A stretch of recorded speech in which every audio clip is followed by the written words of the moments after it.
I think we're done. And just I'd like to point out that I did that in a oneer, everybody. Yeah, all right, Dave, we'll forget about that, though. Sorry, I wasn't paying attention. There was a squirrel outside. Oh, sorry, that threw me away.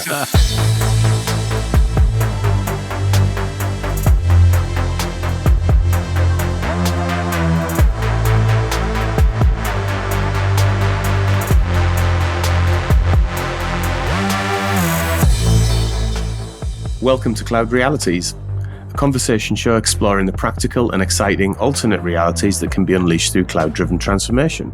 I'm Dave Chapman. I'm Shao Kuzal. And I'm Rob Kernahan. And this week we're going to be talking again about the subject of the moment, but this time looking at the concerns around AI and some of the ethical dilemmas. It's growing in volume, the noise around this, following the release of ChatGPT-4 and an open letter signed by Elon Musk and hundreds of others, urging the world's leading labs to pause training of the new super powerful systems for 6 months, saying that recent advances in AI present, quote unquote, a profound risk to society and humanity. So it's a big subject, and joining us to try and get under the skin of what's going on there and how big the concern really is Theo Priestley, a futurist and advisor known for his forthright views on the negative impacts of technology on society, and he currently works to inform political and business leaders of the risks and benefits of adoption. So Theo, really good to see you. Do you want to just introduce yourself and say a little bit more about what you do? Yeah, thanks, Dave. Hi, everyone. My name's Theo Priestley. As Dave said, I am a futurist. I've been in the technology industry for a little over 20 years now in various guises, working across business and enterprise software and consumer software as well. I do a lot of trend analysis and reporting. I spend a lot of time writing about these trends and also trying to examine what the positive and negative impacts on business, technology, and society these emerging trends have, as well as doing some keynote talks at international conferences. So let's start with Musk's letter then. And there's a really choice quote in the middle of this that I thought was worth just reading out to give us a sense and a grounding in what's going on with AI at the moment. So, quote unquote, advanced AI could represent a profound change in the history of life on Earth and should be planned for and managed with commensurate care and resources. Unfortunately, this level of planning and management is not happening, even though recent months have seen AI labs locked in an out-of-control race to develop and deploy ever more powerful digital minds that no one, not even their creators, can understand, predict, or reliably control. I think as a kickoff, Theo, is that a fair representation of the current state, do you think? I think it's an interesting time, and it's an interesting time to release this kind of letter, especially now that the main people or the main supporters of that letter, including Elon Musk, have decided to launch their own AI company after calling for everybody else to stop work for 6 months. I think what we need to sort of understand is, what do we mean by advanced AI? Where we are is we have artificial intelligence, we have very clever algorithms and machine learning that's taking place here, and large language models are just an extension of that. And we're moving towards a world, I would say, in the next sort of 5 to 10 years, where we have AGI, which is artificial general intelligence, which is an AI that is almost on par with human intellect and human capability. To be able to fully realize that, you have to marry it with a physical body, which is why I think OpenAI has invested quite heavily into 1X, which is a robotics company. And you can see the path that they're trying to chart, which is embedding a GPT model or a large language model into a humanoid figure, so you can actually talk to it and converse with it and do things, and it can take instructions. But where we are just now, it's just a very clever algorithm. But the level, I think, of automation should be something that we're concerned with, more than it running amok and destroying the world by stealing nuclear codes and sending off bombs, which is everybody's kind of sort of favorite scenario that they like to play out. I think the more concerning aspect here is the level of disruption to jobs, which should be taking front and center here, and also some of the unintended, unethical uses of this technology. So I've seen people using this as a companion app, as a relationship app, something to have almost sexual relations with or sexual conversations with, your own personal therapist. None of this is something that a chatbot should be used for, because it's not an emotional thing by any means. You do not have a relationship with something. It does not convey empathy in any way, because all it's doing is, and it doesn't understand the context of what you're talking about. It is just literally a language model that strings sentences together in a very clever way. But go back to the first point in terms of the job disruption, that's the thing that we should be really concerned about at this point. So when people talk about risk, to your point, it's not the singularity moment where it all of a sudden becomes self-aware and then starts to take over the world. It sounds like we are somewhere off a moment like that. It did seem to me that some of the hyperbole around it, even connected to that note, was suggesting that might be a higher risk closer to home than I was expecting it to. And the bigger risk, and I think this risk is actually now, actually manifesting itself. It's a real issue, isn't it? Which is around the job market and looking at how disruptive it's going to be. And it wouldn't be the first time that technology has come along and disrupted the job market, of course, and nor will it probably be the last. But what is it specifically this time? Is it just the fact that, well, we need to be aware of what that disruption is going to be and start managing for it? Or do you think that there's a risk that disruption is misplaced in some way? To your point, how sophisticated really is the technology? And therefore, let's say there was a huge impact on law, for example, to pick a relatively random but rule-based industry. Do you think that putting something like a ChatGPT into that too soon could be either something that we could then going to need to roll back from because we find out, actually, you know what, it's not quite as good as we thought it was? Or do you think that the more pernicious risk in that is how misleading a misdeployed ChatGPT could be in important areas like medicine and law and other areas of society? So let's take your last point first, actually. So law and medicine. So there was a recent announcement with Epic Healthcare and OpenAI that they want to actually roll out GPT and ChatGPT into hospitals to allow surgeons to look up medical case histories, to look it up against patient medical. So basically, EHR, or electronic health records, are all going to be taken in and trained on GPT, and then the surgeons can use it to query. And in the law, there's already several examples where people are using GPT to basically look through inordinate amounts of legal precedents and cases before to try and find correlation between the current case and another case. Now, the problem with all of this is that GPT, if it doesn't know, it makes a convincing case for the answers that it presents. I mean, I've seen some of the things, and you would read it and you would go, if that came from a professor, I would take it verbatim. Yeah. But because it comes from a machine that you believe is infallible, I'm going to absolutely take it as verbatim because it knows what it's talking about and it's pulling from the internet, and nothing is ever wrong with the internet.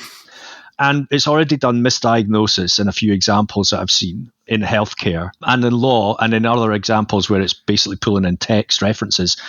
It cites references that don't exist, and it makes up case law, and it makes up articles that don't exist, etc., etc. So we have to be very careful of how much of the human in the loop we actually remove in this.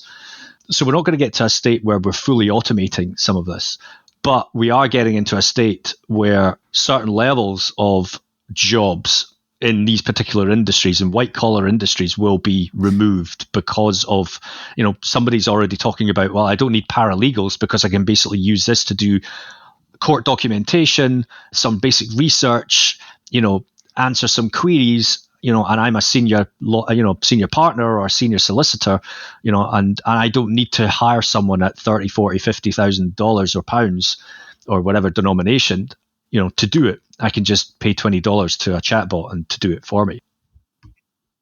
And that's a really good point, is that it's now challenging jobs that traditionally would never be under threat through the standard type of automation that we would expect. So we've been used to farming automation, we've been used to digital automation to process records, etc. Now we're talking about very high order jobs having a material impact.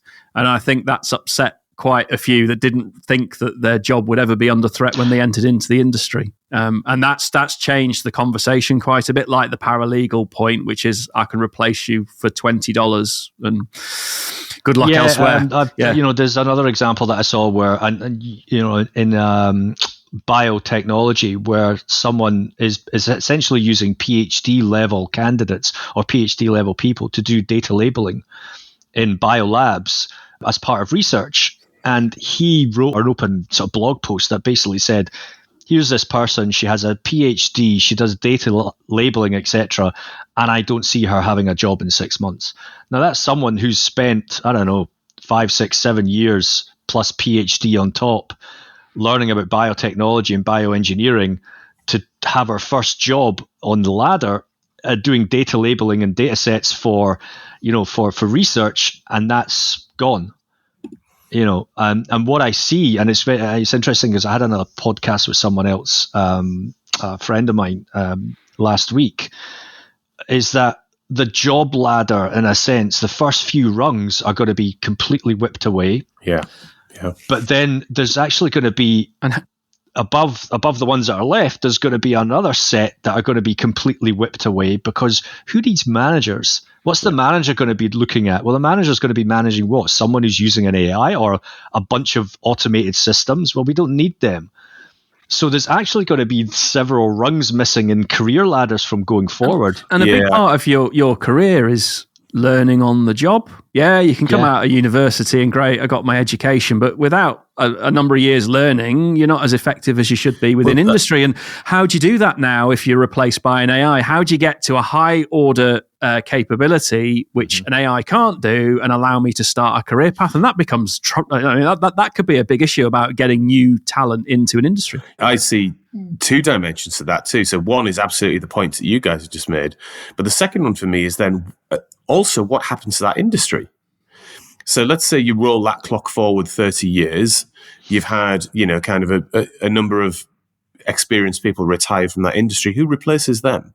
Mm-hmm. And who, let's say, take law as the example. Let's say if you said, well, actually, AI is going to replace a lot of the bottom rungs of the ladder that you set out, Theo. But we're always going to use humans for the actual court cases and the decision making.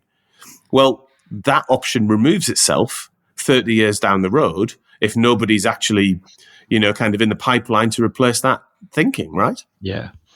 I think, and if you project forward 30 years, you've also got the 30 years advancement in AI and technology to the point where, you probably won't need that level of experience anyway.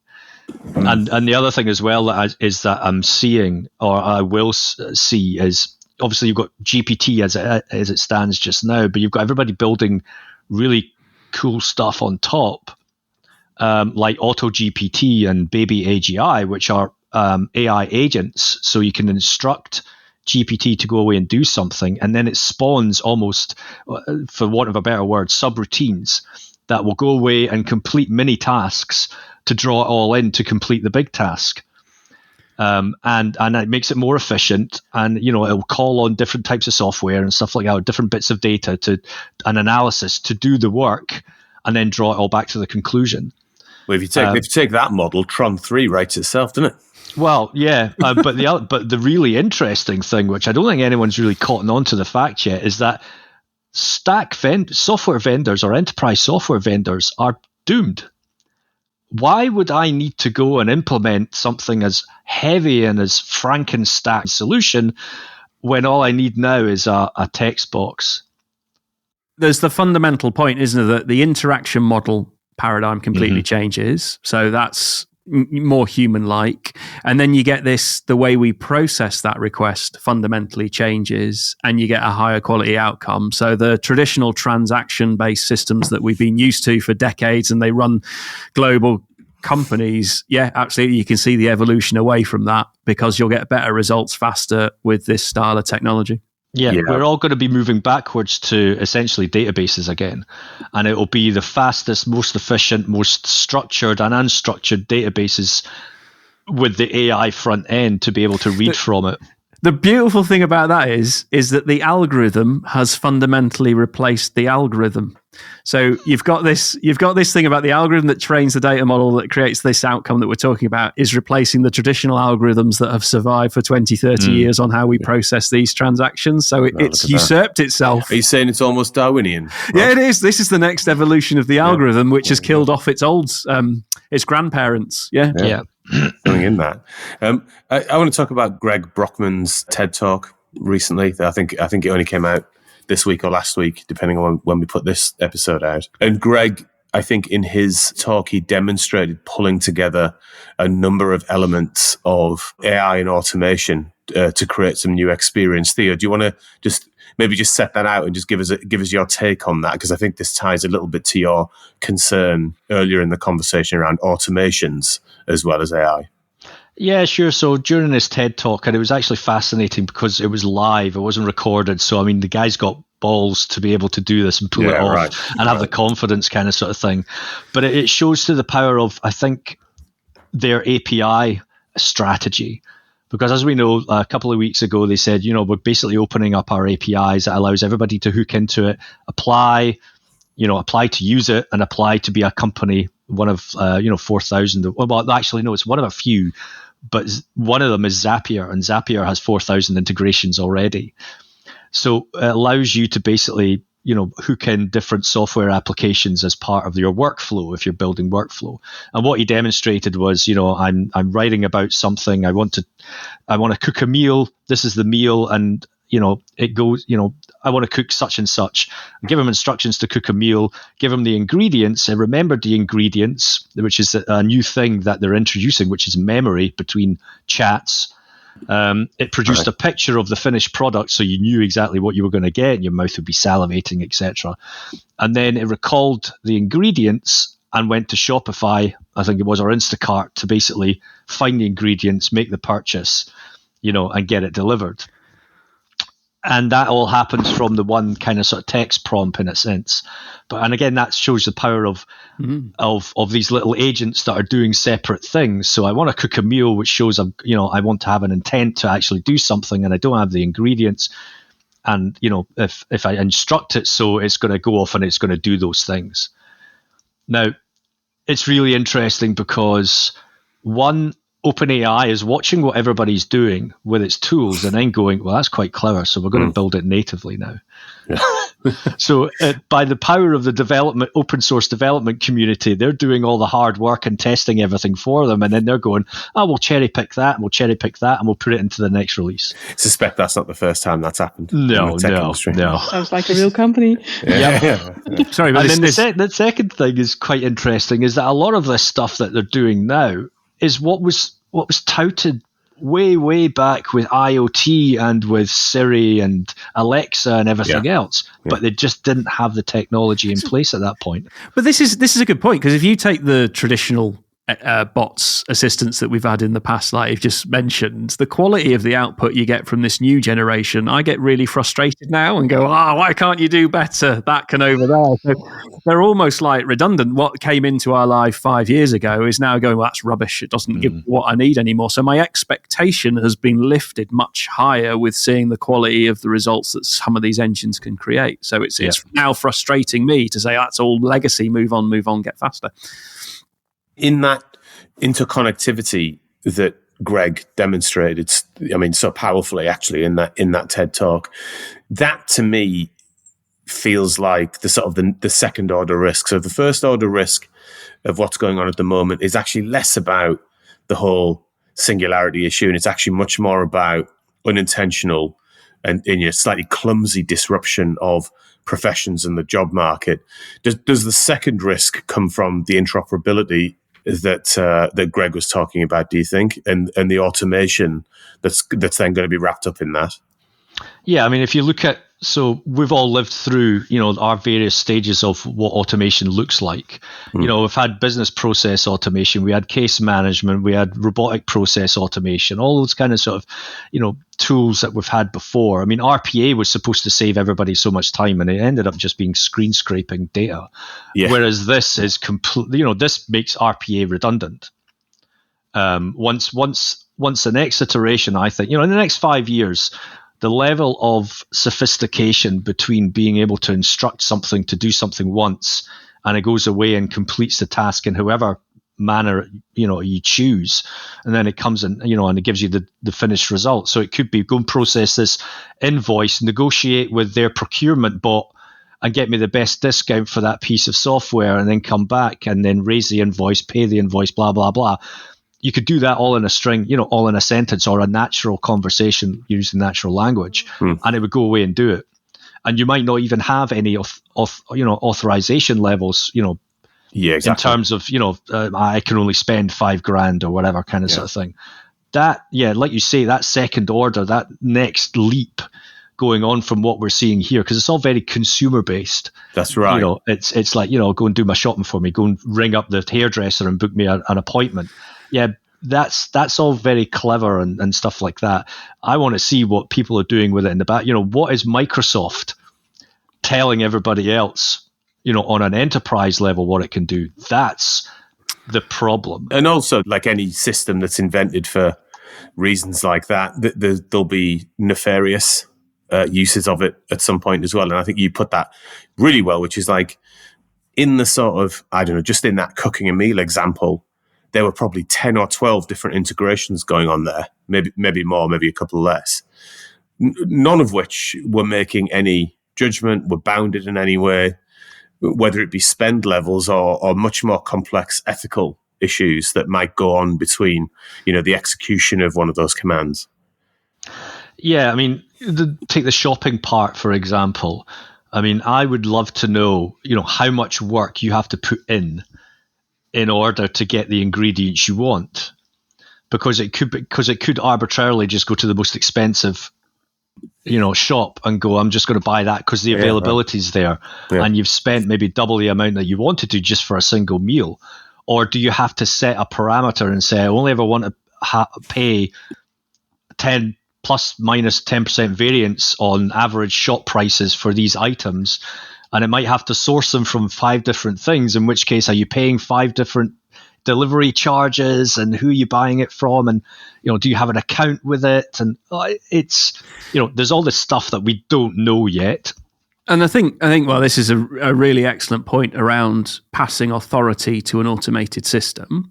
Once you give an automated system authority and it executes at a pace we can't track from a human perspective, the risk of damaging unintended consequences starts to increase. Yeah, so it could wipe out a bank balance or something, or what's the sustainability impact of it sourcing in a bad way and things. And if you think about then that's applied to large consumer product organizations, and they make sourcing decisions that are measured on a global scale, you could end up getting some pretty bad unintended consequences off the back of that. So what's the risk, and how do we judge the risk associated with passing authority to the models? Because we've not done that yet. We're all looking at the results, and then there's a human in the way to judge it. But at some point, somebody's going to take that leap to the next stage, aren't they? And at that point, then I think it gets very interesting. Yeah. I was with defense organizations yesterday as part of a workshop on various things, and I was running the one that basically talked about generative AI and things like that. It's very interesting to understand their risk appetite versus everybody else. Now we're not talking about kill chain stuff where it's like just speak to the robot and the robot goes off and rampages and kills everybody. They're looking at it more from an operational point of view, but they made a really good strong point in that. Unless you have the data in the right way and the right level of information available in your organization, this stuff is not going to plug the gaps. So we do have enough, much in the same way that the early sort of AI projects and the machine learning projects, everybody thought it was, I'll buy ML and I'll just shove it in and it's going to know everything. And it's like, no, you've got about 2 years to train the data before, figure out the data and then train the models before it even becomes useful. Yeah. And you've still got that project and that lead time ahead of you in order for a GPT model to make sense of anything in your organization.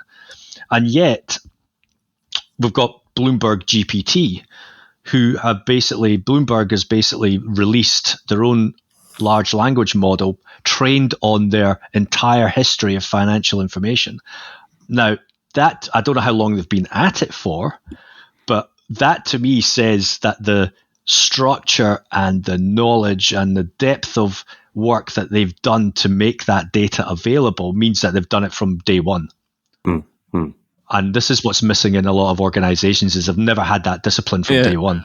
It's been a challenge for years now. Yeah, for many organizations, and that still remains. But if you take the Bloomberg issue or what they've done, their business is built on analytics and structured data and being able to understand what's going on. So they probably started from a very good place because, you know, they have to have it. Whereas other organizations, like say, they've really struggled with data control.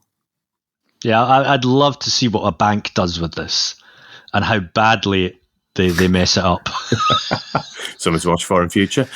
So I think that just then in summarising what we think some of the ethical risks are, and obviously this is an incomplete list, the first and most straightforward one is that it's not always right. And actually there are examples of it bringing in artificial information to try and make its own case and presenting that side by side with real information in a way that's indistinguishable without having it being declared as AI. And we had Dave Snowden on, and he made a great point about the fact that only 3 to 5% of human knowledge has actually been written down. So when you are in a position where your AI is actually using written down information, the issue is not AI becoming a threat to humans, it's about humans becoming as dumb as AI.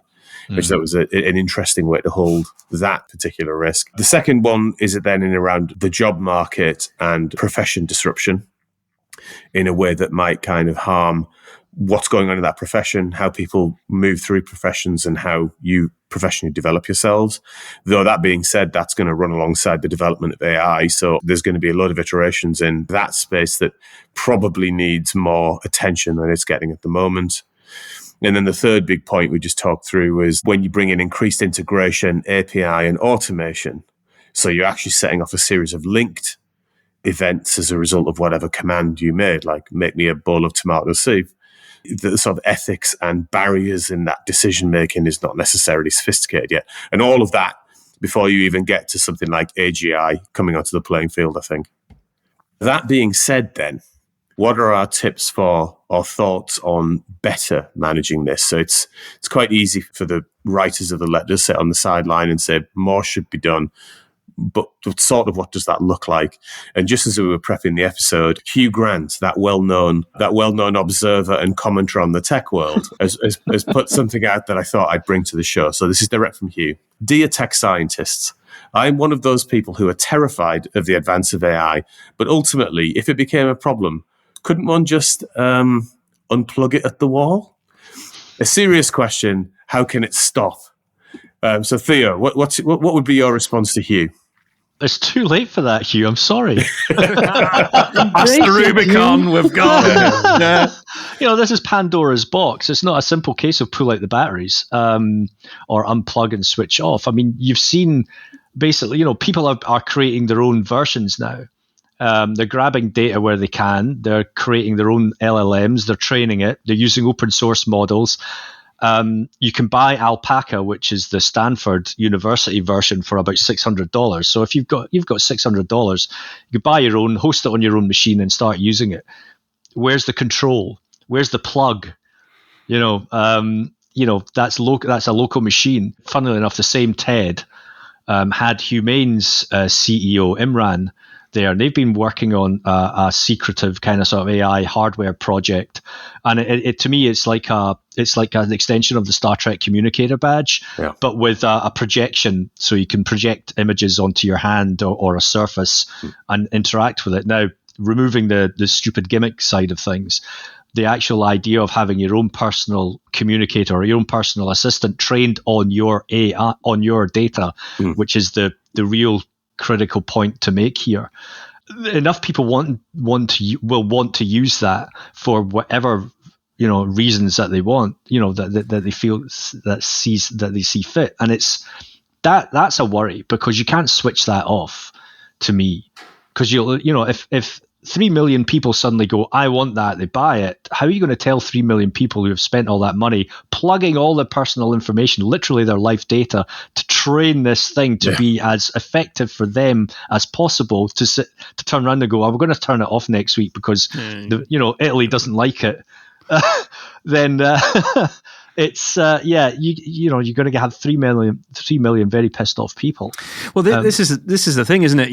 You're assuming that everyone's all well intended, but there's lots of nefarious states in the world that'll just continue to develop it and use it, and you can't control everybody all the time. It's already accessible and out. And yeah, absolutely right. The box has been opened. We just go away for it. Which makes me think maybe Frank Herbert's view of the world in June is actually going to become true in the future as the reset when AI wrecks everything. So maybe Hugh Grant's just the first to call it out.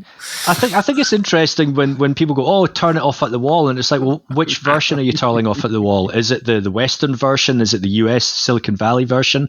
Is it China's version? Because we know China are developing their own, but they're quite happily going to give it to all their citizens because it's essentially going to be a control mechanism. Mechanism, and they're it's only going to give them the answers that the state wants to give. And to your point, AI is going to be the thing that creates a competitive advantage in the markets and in industries, defense being a massive example of it, as well as sort of hyper-personalization. Nobody wants to turn it off because if they do, somebody else is going to take control. So yeah, we've just got to try and grapple it, haven't we? But regulation and legislation isn't catching up with this. As we've seen with so many things in the tech industry, regulation and legislation can't deal with globalization. And that's been going on for 40 years. So God help them when they come to try and make a law about this. I mean, Italy, great, first in, but you sort of think maybe you've overshot the point there, Italy, and you know, somewhat unsophisticated in their blunt instrument. Exactly. And but you are right, Rob. I mean, the turn it off thing. I mean, before you even get to like which version of AI do you turn off, it's like, what do you actually turn off? Yeah. You know, it's like, are you saying we should switch off the internet? Because that's actually what it would come down to. You know, like, you know, it's not AI running as a separate machine in each country, is it? It's like it's absolutely embedded in almost every layer at this point. So that I think is a non-starter without the doomsday scenario of you literally switch the whole thing off. Well. Yeah, I'm going to welcome our robot overlords and just hope they're benevolent when they arrive because it's happening, isn't it? I'll just look at your Twitter history.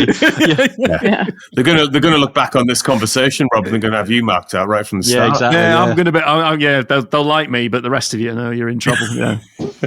You were like, no, I was there defending it. I was all for it. Thank you. Yeah. So the only thing that we can do, embrace it and make sure that the facts are straight. That coming out of it, right? I think it isn't. It is definitely a matter of getting it more and more correct. Yeah. The other thing that's needed for me is it needs to be declared. So, you know, kind of AI developed material needs to be declared as being AI developed material. I saw a thing the other day. I don't know whether you spotted this, anyone, but there was some guy on Twitter that said that he'd been looking at playlists on Spotify and he'd been listening to a particular song, and I think he had like a little thing going on compiling playlists for him automatically. And he was listening to a particular song by artist X. And then cut to 20 minutes later, the same song came on by another artist of a different name with a different piece of, you know, extremely poor cover art.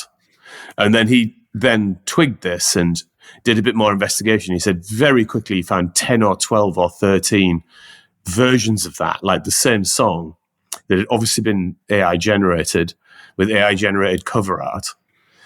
And he was speculating that maybe the streamers were doing this because they then don't pay royalties on it. So if they've got AI, you know, creating content, it's their content, people can use it however they want, so they can flesh out their playlists with it and all kinds of different things. So it seems to me that, I mean, there's a whole other show in kind of the impact on the arts from that perspective. So not necessarily even trying to open that box, but it seems to me that there should be a declaration around that then. It's like, fine that happens, but that maybe should be declared. And then, of course, there's the point on rules and regulations that Rob made, which is I think there's a big conversation missing here because of a lack of sophistication and the distraction in our government and authority bodies of just not understanding this. There is a whole conversation missing, which, to go full circle on the conversation, maybe that's where that letter is coming from, which is a call for that conversation. Do you think, Theo? Well, actually, Dave, you make a really good point. I'm going to pick up on the declaration side, because as more businesses look to adopt this, it's going to be more customer facing. And the thing is that it will get to a point probably within the next 5 years where you will be, you know, it will pass the customer service Turing test, if you want to call it that, which is, how do I actually know I'm talking to a chatbot or not. I mean, that's you increasingly difficult, frankly, from some of the quality of customer service generally. So that's a pretty low bar, I'm going to say. Well, yeah, but at the end of the day, you might have to declare, right up front, you are actually talking to an AI. You will be given advice by an AI. Yeah. If the next time you sit down with a mortgage advisor, for example, are you actually going to be taking instructions from an AI who passed the CFA exam or something like that? You don't know. No, exactly. And that to me, because you just know that regulation isn't going to keep up. No. And the conversation isn't going to keep up. So something else has to happen, I think, to make us aware of that. It will become so prevalent, we'll just rely on it and we can't remove it. But there's got to be a set of events that will occur where things that we don't want to happen will happen, and we'll just have to use them as learning events. And it's generally that, isn't it? You can't trust the legislator to keep up. So we're going to have something that happens that then corrects our thinking or processes around it. And it feels like that's what's coming. We're waiting for the unintended consequence to hit, then a retrospective, and then we best change that over there. It's almost like we'll patch it. Close the stable door after the horse has bolted type thing. It does feel like that's what's about to occur. We're just waiting for what other set of events. Well, we've seen that already. So there's the Belgian guy who committed suicide after talking to a chatbot for 6 weeks, and he was obviously deeply depressive. And it got to the point where he was talking about climate change and he had concerns, and he suffered from mental illness. But he used a chatbot as a kind of therapy session in a way. And the thing is, of course, a chatbot is not going to convey empathy or understand the relationship or anything else like that. It's just taking an instruction and spitting something back. Because there were no guardrails or safeguards in place, he basically spiraled to the point where the chatbot essentially said, well, if you weren't here, that would remove the carbon footprint that was impacting the environment. And he was like, oh, okay then. And that was it.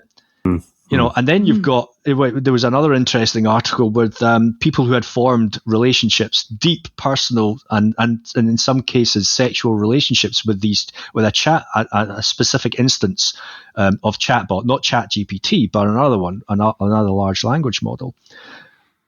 And the developers updated the software. And of course, that broke the connection, the relationship that they had built over a large length of time, to the point where they had implemented safeguards, and it became really jarring because it was like, oh, you and I, we're going to go to bed tonight, blah, blah, blah. And it's like, I don't want to do that anymore, Dave. That was my HAL impression, by the way. That's what I'm assuming, rather than the host of the show. And that's and it's like, oh no, I've completely lost my girlfriend, sort of thing. And so how do you manage that? And this goes back to the ethical side, the unintended consequences, the use cases that humans always find themselves in. It doesn't matter what you build something for, there will be someone who uses it for something that you didn't intend.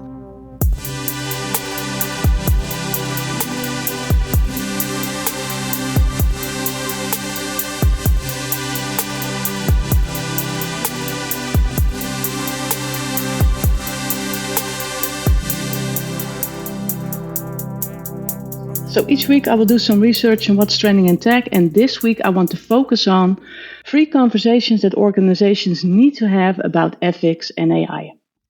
So with the current adoption of AI, concerns about AI and ethical violations have become common in many organizations. But it turns out that for most of these organizations, it can be really tough to turn these concerns into actionable conversations. So machine learning, ethics, and their points of intersection bring a lot of complexities. And there are no quick fixes for these complexities, and conversations around this can feel very abstract. So to implement effective AI risk mitigation strategies, companies should begin with a deep understanding of the problems they're trying to solve. And getting to the desired outcomes requires learning to talk about these issues differently. So first, companies must decide who needs to be part of these conversations. So, for instance, a senior level working group that is responsible for driving AI ethics in your organization. And then this group should define their organization's ethical standards for AI. So identify the ethical risks for their industry or their organizations and where they stand on them. Identify the gaps between where they are now and what their standards call for. And lastly, understand the complex sources of the problems and put solutions in place. So really understanding bias in AI requires, for instance, talking about the various sources of the outputs. So not only the training data, but also how the inputs are weighted and where thresholds are set. So a question for you, Theo. What do you think of these points? And do you think this will help organizations? Absolutely. So to me, I think organizations are on their first footing. This is the beginning of their journey in understanding what they're doing. We've seen, I think we kind of sort of briefly touched on it, that a lot of these companies, some of these companies have done machine learning projects, AI projects, data projects, and they may be further along than other people to take advantage of AI. But I think the whole question around ethical use of data and the protection of people, not only from a job perspective, but also from the end user and the end customer as well. These are all considerations that I think these organizations are going to have to seriously sit down over the next year, I would say, and ponder before they even start to look at any implementation strategy.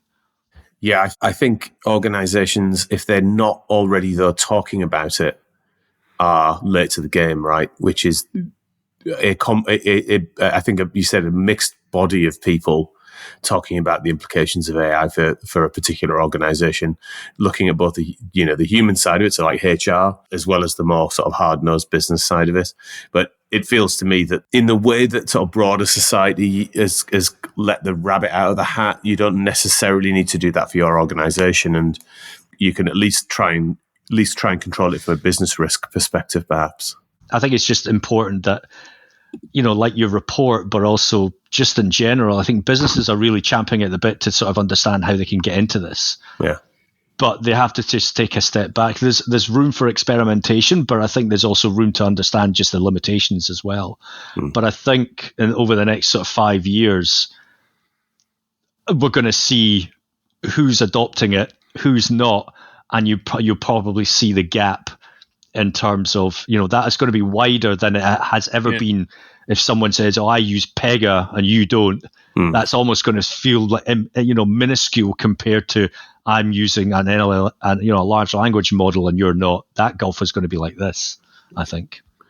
In the melee that is the corporate world that fills most of our economy, the adoption of AI at the moment is limited. So it feels like those organizations have a little bit more time to get the ethics point right. There's lots of organizations doing funky things on the fringe, but if you still look about how the core of the world operates, it's still on that traditional style of approach that we were discussing earlier. So hopefully they can get a grip of it before they start to implement it on massive scale. But to your point, I can replace an ERP platform with this thing over here. If that romps over the horizon in 3 years, they might take that before they've had the ethics conversation about the impact on their organization or the decisions that might make on their behalf. And it also depends on the data that they have, right? Yeah, that plays to the point that we discussed earlier, that a lot of organizations still don't have a handle on the amount of data that they have in the organization, how it's structured.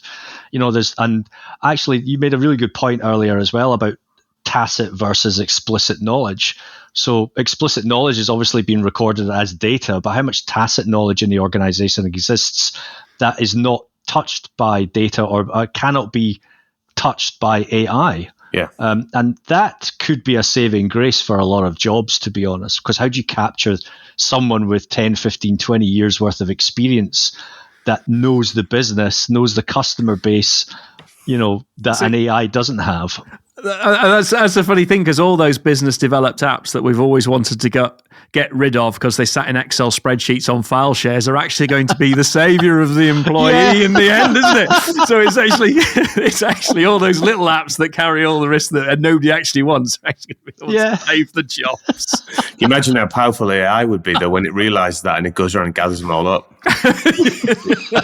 Just like a stock take of all of the little spreadsheets and stuff like that, and suddenly you will not be able to get a car parking space without talking to the AI. Thank you, Shelk, and everybody for, I think, one of the most important conversations that we should be having as a human race at the moment without overstating the grandness of it. Obviously, this is a tiny part of it, but I think we'd encourage anybody at this point to be starting to think about this stuff, and whether they're applying it in their home life or their business life, to be taking it seriously, because it should be taken seriously. I think one of the things that the letter definitely does get right is about the profound impact it's going to have on us as a human society.